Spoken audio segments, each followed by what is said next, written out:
All right, we got a Twitter alert, I guess you'll call it. You've heard the saying, curiosity killed the cat. Well, don't let your curiosity get you in trouble when you receive an email that appears to be from one of your followers on Twitter. Susan Hogan joins us now with this Twitter alert and how we can protect ourselves from becoming a victim. Good morning, Susan. Good morning. All right, so how do we know it's a fake?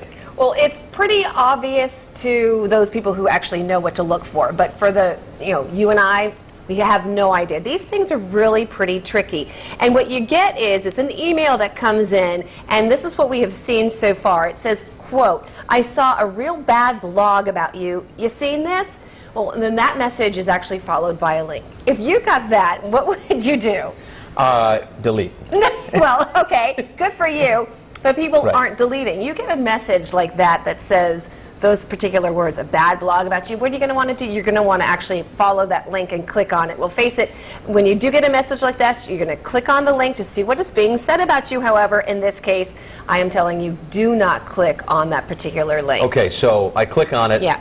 What happens? Well, what happens here is you are actually taken to what appears to be a Twitter login page. It looks exactly like that login page. Then you're asked to provide your username and password. Oh boy. Well, yeah, well, this is not the real Twitter page, of course. And if you look carefully at the address bar, you'll notice that you're not there. So a couple of things probably happened here to the person who emailed you. Either that their account was compromised, or they fell for the scam and they feel that they've got you there. Okay, so Okay.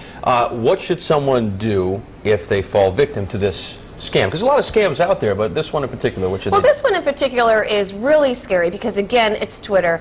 So many people are on it. Right. And, when you get a link and everyone's chit-chatting and you think that you want to have this conversation, you get on the link.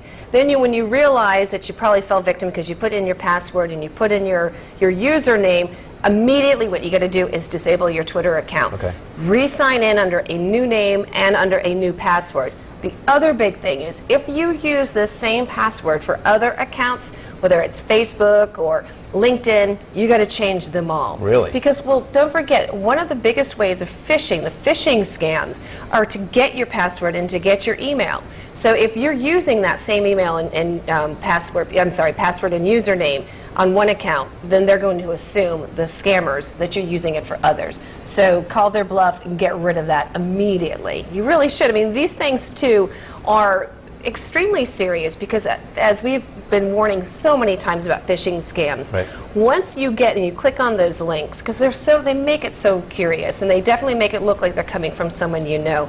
Once you click on that, it's basically letting them know it's a live email, it's a real email, and then you're going to get slammed with more. You're really in, like the fish, the fish thing. They just absolutely, really in. exactly, without a doubt. So I want to say, most importantly, if you're on your Twitter account and you're getting these phishing messages, the first thing you need to do is to go to the Applications tab in the account settings on that Twitter and take away any access for what they call third-party accesses that you don't recognize. That's huge. So you have to follow that along, because once you block those third parties, you should protect yourself from getting any more of this phishing. All right, thanks, Susan. Great advice as always. And we'll have Susan's tips, as always, on our website, foxprovidence.com.